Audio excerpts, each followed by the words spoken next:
Hoje, vamos discutir a verdade por trás do objeto que quebrou os nossos modelos e estilhaçou o consenso científico. O visitante interestelar 3 Atlas. Ele entrou nos dados como um sussurro, um novo rasto pelas estrelas. Depois, os números curvaram. Um objeto de entre as estrelas, catalogado como 3I Atlas, já deveria ser rotineiro, rápido, distante, hiperbólico e esquecível. Em vez disso, o seu caminho estremeceu. A curva prevista à volta do Sol recusou-se a manter. Os observadores viram um pequeno e persistente empurrão, como se alguma mão invisível o estivesse a afastar da geometria pura da gravidade. É por isso que isso é importante. Na mecânica celeste, os desvios significam física com a qual não se contava. E quando esse empurrão não corresponde a poeira, gás ou a qualquer coisa que se espere de um cometa normal, é um problema. Alguns investigadores acreditam que este toque inicial foi demasiado preciso para ser puramente natural. As estimativas iniciais pintavam um quadro familiar fraco, pequeno, provavelmente um fragmento de gelo poeirento ou um asteroide escuro. Depois, o seu curso começou a desviar-se mais do que as margens de erro permitiam. O efeito era subtil, milímetros por segundo, mas implacável. Aceleração não gravitacional.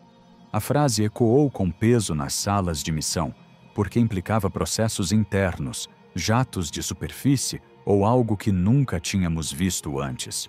Ou talvez algo que não deveríamos ver. Pense nisso. Um visitante interestelar, modificado em pleno voo por forças que não conseguíamos identificar. A equipa de solução da NASA publicou um ajuste de trajetória que exigia um corpo de baixa densidade a acelerar para longe do Sol. O modelo deles precisava que a luz solar estivesse a fazer mais do que aquecê-lo. Tinha de o estar a empurrar. Os analistas da ESA discordaram. A fotometria deles sugeria uma resposta de superfície diferente. Uma inércia térmica mais alta, menos propensa a emitir como um cometa típico, 2 grandes agências, 2 quadros incompatíveis, ambos baseados em dados legítimos. E os dados brutos que alimentaram estes conflitos foram rapidamente retirados dos servidores públicos. E é aqui que a sala se cala, porque o espaço não se importa com a nossa confiança. Enquanto telescópios em todo o mundo se fixavam, até os indicadores simples recusavam-se a estabilizar. A curva de luz sugeria uma rotação lenta, depois uma mudança rápida, como se o 3I Atlas alterasse a sua orientação em relação ao Sol. Sem cauda larga e poeirenta, sem flare-ups, aumentos súbitos de brilho, de manual perto do periélio. Se estivesse a libertar algo, não se estava a comportar como gelo em vaporização normal.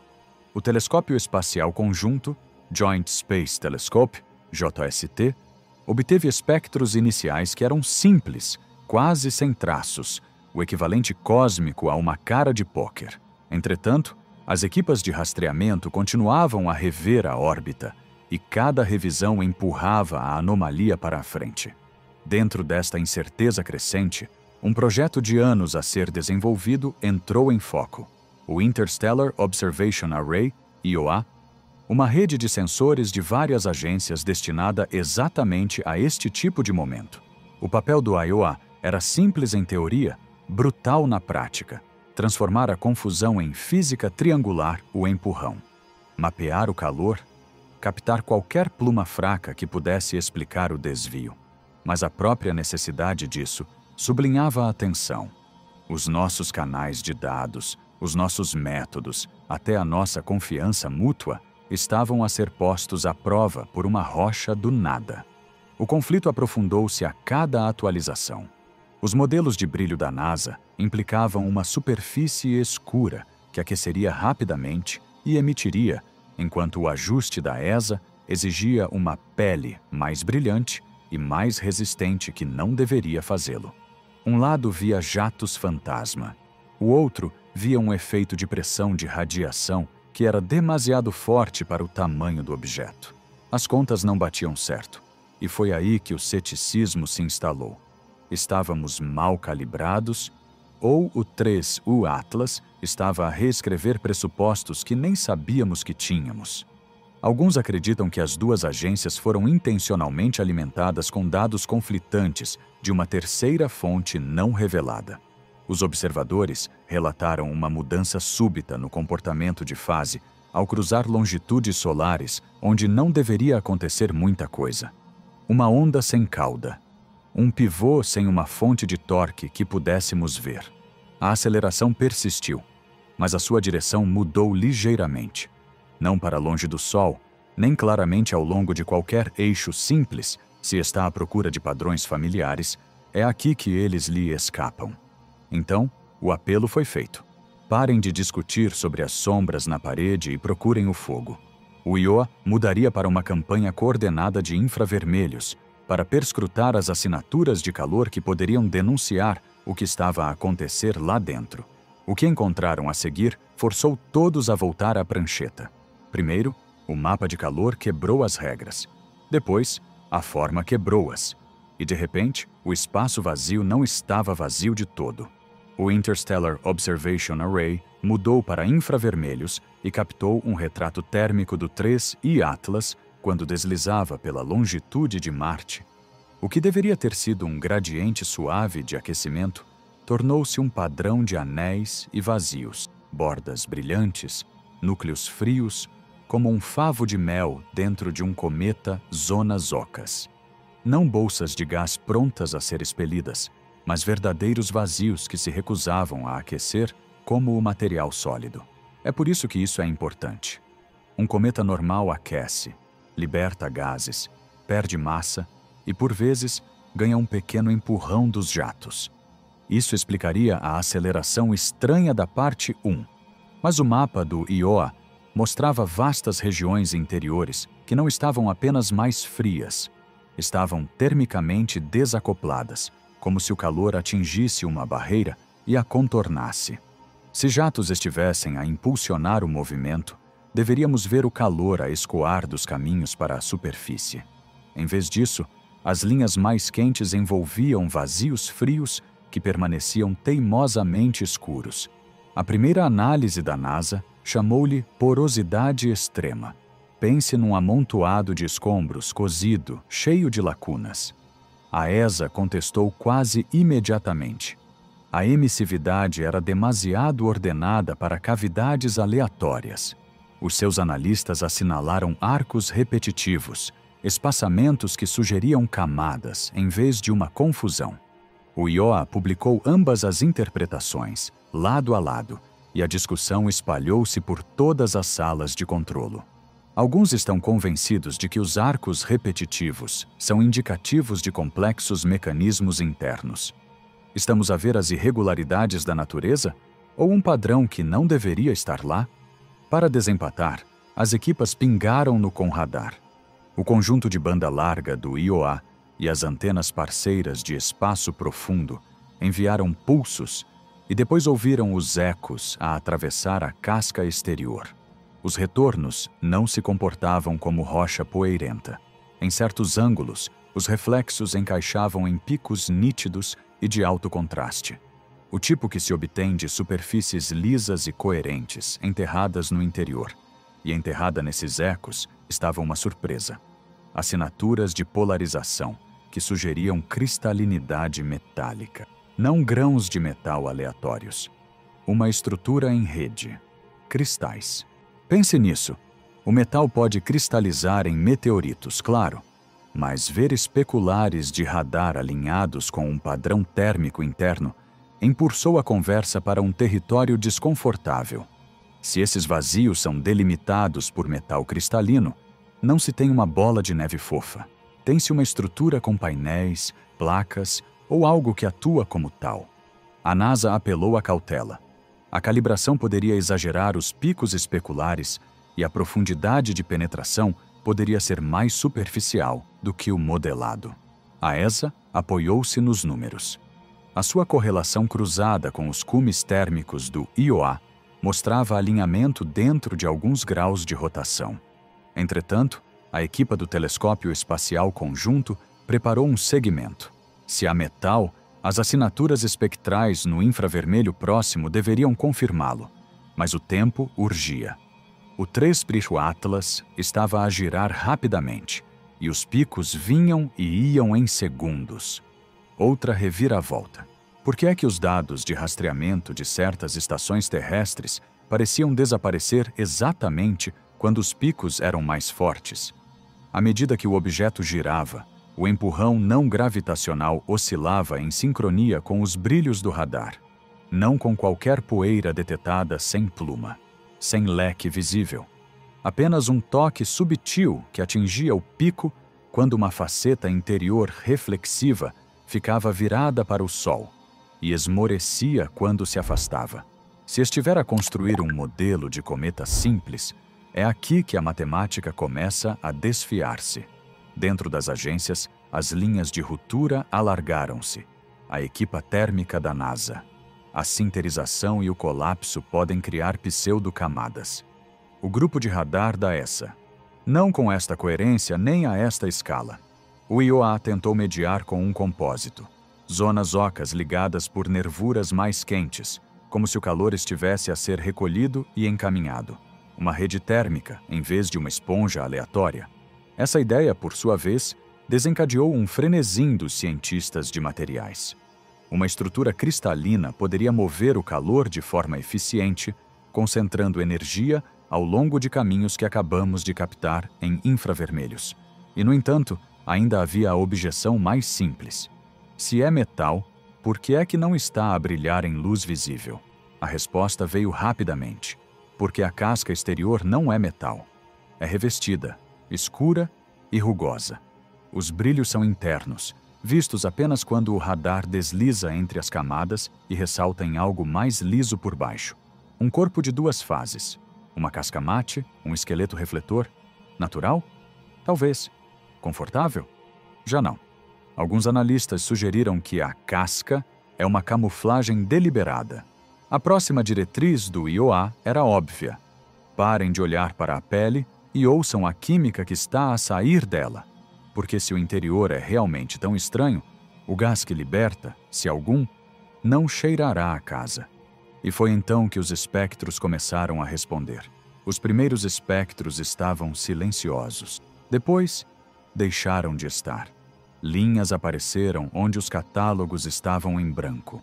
É por isso que isso é importante. Um cometa normal liberta gases comuns, água, monóxido de carbono, cianogênio. As suas impressões digitais ionizadas são de manual, mas as antenas terrestres do Interstellar Observation Array captaram algo que recusava o programa de estudos: relações invertidas, estados de carga inesperados. Grupos de íons que pareciam fragmentos de compostos que não vemos a flutuar livremente na nossa vizinhança. A NASA assinalou um código de anomalia. A ESA chamou-lhe prematuro. E as discussões começaram. O IOA juntou feeds das suas estações polares e antenas de média latitude. Cada passagem confirmou a mesma coisa. O 3 Atlas estava a sangrar íons, mas não da maneira que a luz solar costuma tirar voláteis da rocha fria. As assinaturas eram nítidas e estranhamente espaçadas, como se viessem de material que tinha sido ordenado, estruturado numa escala que não deveria sobreviver a éons entre as estrelas. O telescópio espacial conjunto interveio para arbitrar. Dividiu a luz com precisão cirúrgica e encontrou linhas espectrais que não encaixavam nas bibliotecas moleculares conhecidas, não apenas desconhecidas, desajustadas. Larguras de linha demasiado estreitas para poeira caótica, energias inconsistentes com gases simples e um entalhe de absorção que se sentava teimosamente entre bandas esperadas, como se uma liga manufaturada estivesse a tentar dizer-nos a sua composição sem uma pedra de roseta. Pense nisso. Um objeto interestelar, a acelerar ligeiramente sem a permissão da gravidade. Agora a falar com um sotaque químico que os nossos laboratórios não reconhecem. Perto da órbita de Marte, outra regra quebrou. Quando o 3 Atlas cruzou uma mancha de luz solar mais brilhante, não clareou dentro do esperado. A sua resposta atrasou-se. depois disparou, depois mergulhou, como um sistema com um termostato, não uma bola de neve com uma queimadura solar. Se fosse gelo comum, o calor a entrar significaria vapor a sair, suave e previsível. Em vez disso, a curva de energia dobrou sobre si mesma. A equipa de fotometria da ESA chamou ao fluxo modulação de albedo não linear. Os modeladores térmicos da NASA chamaram-lhe errado. O IOA tentou uma verificação de sanidade. Polarização. A luz espalhada por um coma geralmente carrega uma torção reveladora, um alinhamento que muda com o ângulo e o tamanho das partículas. Mas o sinal polarizado não correspondia a nenhuma população de poeira que conhecemos. Em certas fases, girava na direção oposta, como se refletisse em superfícies dispostas com intenção. Publicamente, as agências foram cautelosas. Em privado, os e-mails foram diretos. Agora sabemos que memorandos internos continham a frase assinatura ativa. Erro de calibração? Ghost de instrumento? Ou um material que os nossos padrões não conseguem nomear? O telescópio espacial conjunto manteve-se firme. Repetiu a observação através de uma rede diferente, sob diferentes cargas térmicas, e as linhas desajustadas permaneceram no lugar. O IOA pingou um teste de redundância, fazendo ricochete de radar e verificando contagens de íons em relação à mesma região horas depois. Os números repetiram-se até ao entalhe teimoso no espectro. Quando os dados se recusam a mudar depois de se mudar tudo à sua volta, o problema raramente são os instrumentos. E é aqui que a tensão realmente rebentou. Se a aceleração não é de jatos de água, por que é que não estamos a ver o brilho esperado de hidrogênio e hidroxilo? Se os íons são exóticos, que reservatório os alimenta? E se a polarização continua a sugerir ordem, estamos a olhar para grãos, placas ou algo que burla a palavra grão por completo? A linha pública da NASA manteve-se conservadora. Composição incerta, análise mais aprofundada necessária. A ESA inclinou-se para o mais ousado. Evidência de propriedades materiais incomuns. O IOA, apanhado no meio, publicou os fluxos brutos. O mundo científico viu duas narrativas divergirem, e a confiança nos instrumentos tornou-se a protagonista. Aqui está a verdade desconfortável. A credibilidade era agora a experiência. Se estes sinais fossem reais, os modelos teriam de se curvar. Se não fossem, um conjunto inteiro de telescópios teria conspirado para falhar da mesma maneira muito precisa. A investigação pivotou. Desconstruir até aos fundamentos. Se a luz solar impulsiona a química, sigamos o elemento mais básico de todos. O próximo passo era óbvio e um pouco aterrador.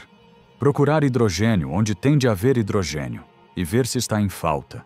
Não estava lá. O elemento mais esperado de todos. O único elemento que se espera encontrar em todo o lado. Desaparecido. É por isso que isso é importante.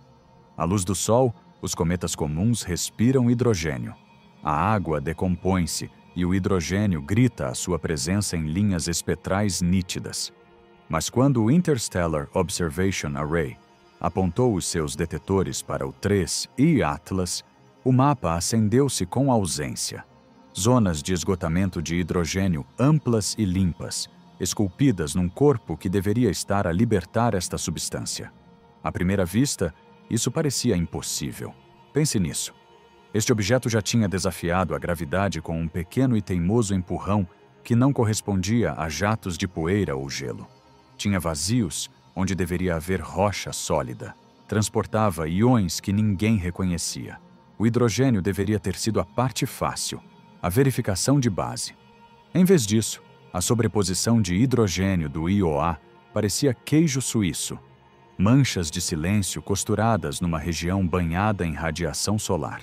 A NASA analisou os números 2 vezes, depois uma terceira. A sua equipe de calibração assinalou uma potencial deriva nos sensores do IOA. A ESA contra-atacou com uma verificação cruzada do telescópio espacial conjunto. As mesmas fatias de espectro, o mesmo silêncio misterioso, onde a impressão digital do hidrogênio deveria estar a subir, alguns viam erro sistemático, alguns viam design. Os conflitos de dados não se dissolveram, multiplicaram-se. Por que é que os militares do setor Iowa estavam a realizar medições paralelas e não anunciadas durante este período? Focar na ciência. O hidrogênio não é apenas abundante, é um traçador de processo. Se o gelo sublima, vê-se. Se o vento solar esfrega uma superfície, também se vê. Mas o 3, o Atlas, não só não tinha hidrogênio, faltava-lhe em padrões, bandas concêntricas e corredores em treliça onde deveria ter se acumulado, quase como se algo o tivesse sifonado ou bloqueado sob camadas que não se estavam a misturar. A equipa do IOA divulgou um compósito, textura infravermelha dos vazios anteriores, empilhada com o novo mapa de hidrogênio. As camadas alinharam-se com uma precisão inquietante. Anéis escuros de esgotamento situavam-se no topo de costuras cristalinas metálicas, identificadas em passagens de radar. Esse alinhamento não é o que os corpos naturais costumam fazer. A acreção aleatória é desordenada. Isto parecia ordenado. Poderia ser este um exemplo de automontagem à escala interestelar? Começa o desconforto. Um campo, carregado de engenheiros de voo e especialistas em instrumentos, defendia causas mundanas. Saturação do detetor, libertação de gases que enganava as relações de linha, uma peculiaridade na forma como os grãos carregados espalham a luz solar. O outro campo, uma coligação de cientistas de materiais e químicos de plasma, apontava para camadas engenheiradas. Não necessariamente intenção, não necessariamente tecnologia, mas uma estrutura que seleciona, que bloqueia, que canaliza partículas por design ou por algum regime de crescimento que nunca vimos. O IO agendou uma reobservação ao vivo, desta vez com carimbos de tempo sincronizados dos relógios da NASA e da ESA, e uma execução paralela no Telescópio Espacial Conjunto. O resultado não se alterou. Os vazios de hidrogênio persistiram, com bordas nítidas e estáveis enquanto o objeto girava. Se isto fosse uma pluma ou um lapso no vento solar, manchar-se-ia, não o fez. Manteve a sua forma. Depois, uma segunda reviravolta.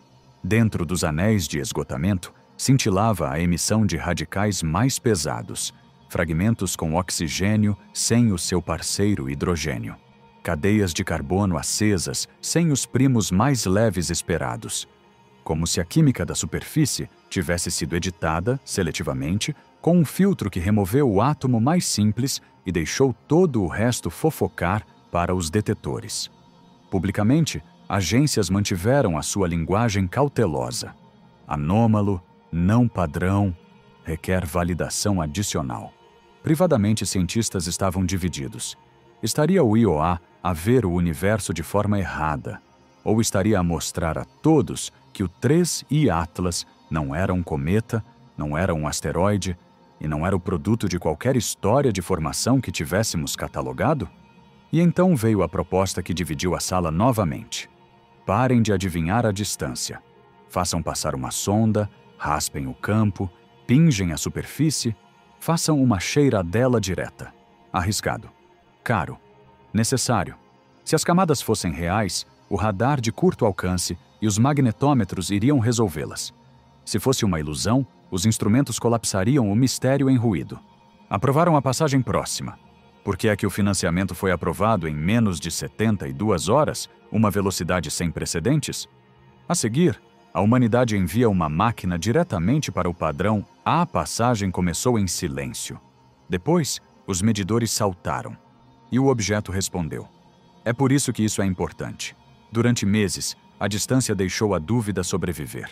Os modelos podiam discordar. Os instrumentos podiam ser culpados. Mas uma passagem próxima retira as desculpas. Se a estranheza fosse ilusão, uma sonda a raspar colapsá-la-ia em normalidade. Se não fosse, veríamos os ossos da coisa em detalhe. Os navegadores da NASA enfiaram a sonda por Marte abaixo e pelo estreito corredor por onde o 3I Atlas passaria, a rede de espaço profundo da ESA bloqueou o seu timing. O Interstellar Observation Array sincronizou um ping global. Radar, lidar e magnetômetros entrelaçados num toque coreografado. Em L2, o telescópio espacial conjunto manteve uma vigilância espectroscópica limpa, pronto para apanhar o que a luz do Sol pudesse revelar ao espalhar-se na superfície. Os primeiros retornos construíram um mapa que ninguém esperava obter. Não manchas, não palpites. Uma superfície de alta fidelidade. Cristas traçadas como impressões digitais.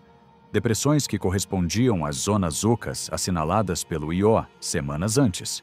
E uma rede de linhas que se recusavam a ser aleatórias.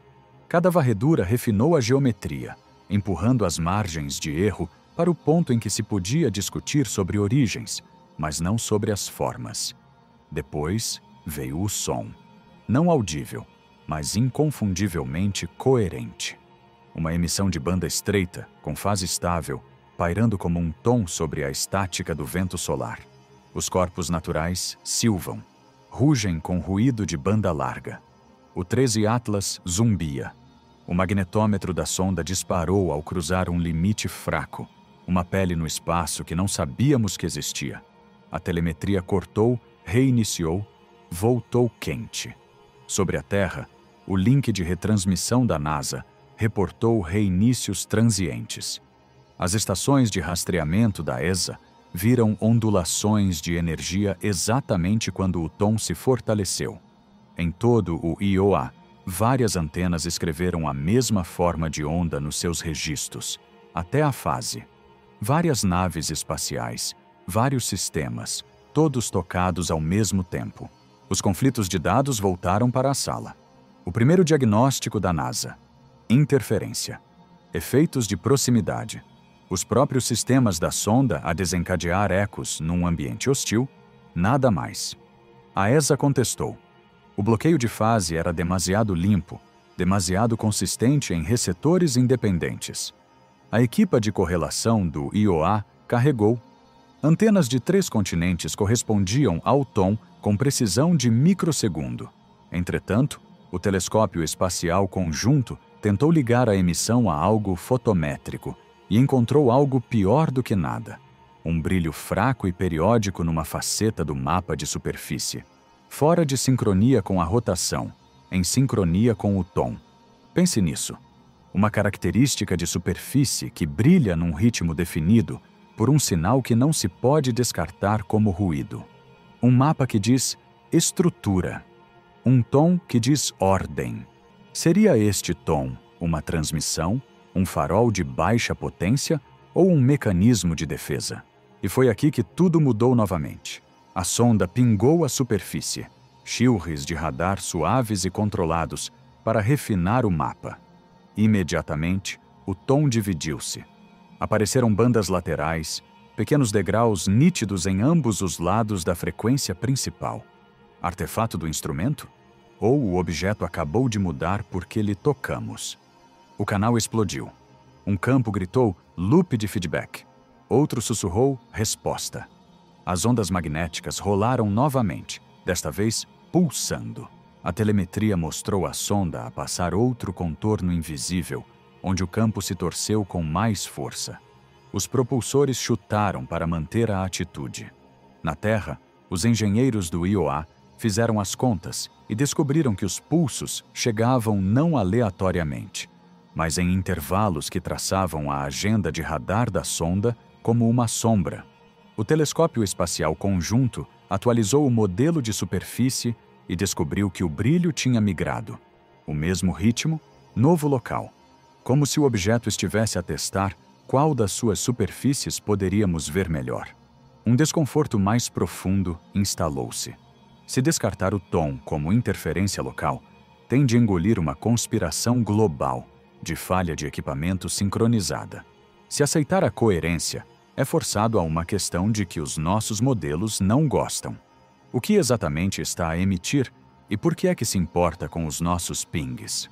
Publicamente, statements foram cautelosas. Internamente, não.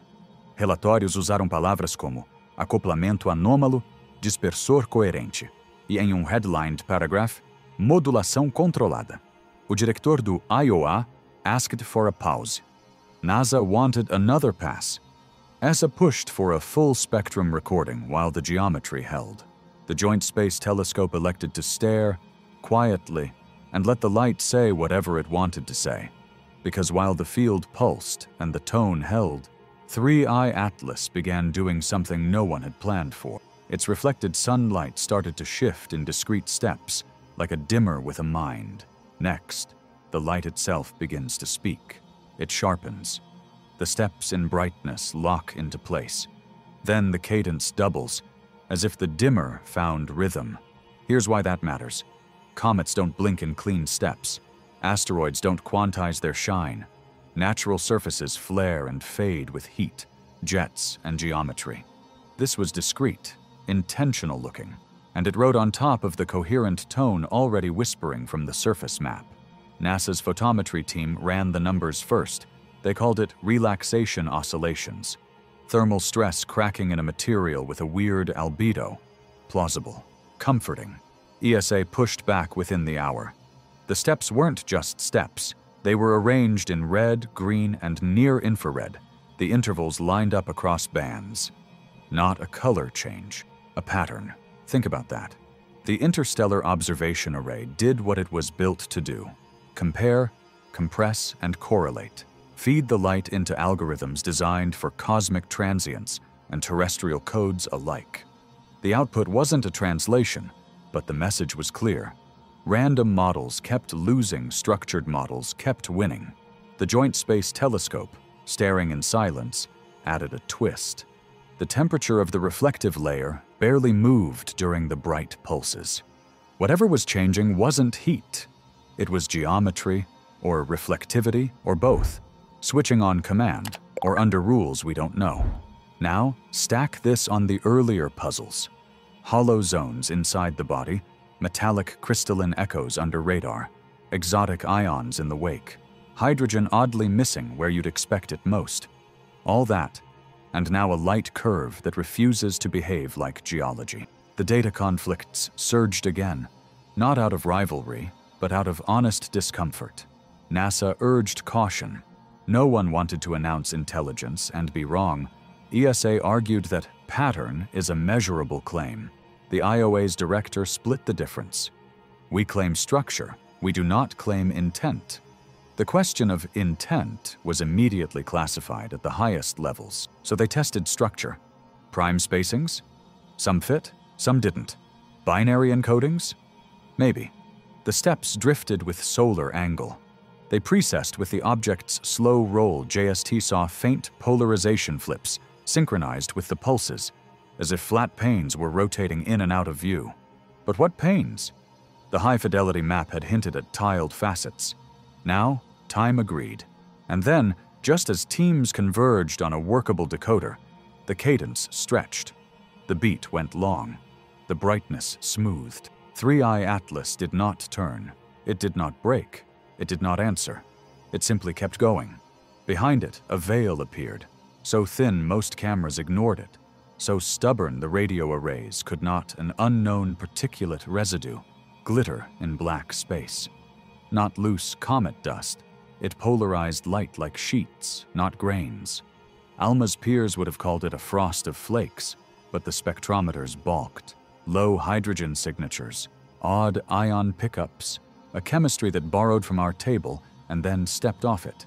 The residue drifted into a ribbon and faded with distance, leaving only a change in the way starlight scattered where it passed agencies' filed final memos. NASA. No unambiguous encoding. ESA. Non-random temporal sequencing strongly supported. The Joint Space Telescope. Color-stable stepping consistent with controlled reflectance.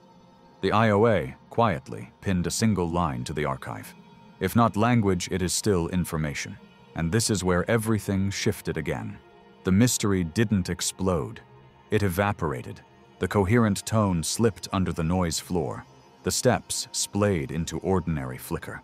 By the time 3I Atlas crossed the last wide circle of our watchful instruments, It was only a dim, receding point, carrying its hollows and crystals and unanswered motives back to interstellar night.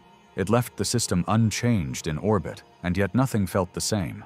Our models gained caveats. Our arguments gained humility. The interstellar observation array stayed listening, not for a voice, but for structure. Because that's the legacy of 3i Atlas. A stubborn refusal to fit, a trail of silver doubt, and a sky filled with things we now know how to notice. Whether this was a probe, a remnant, or a warning, the decision is ultimately left to you.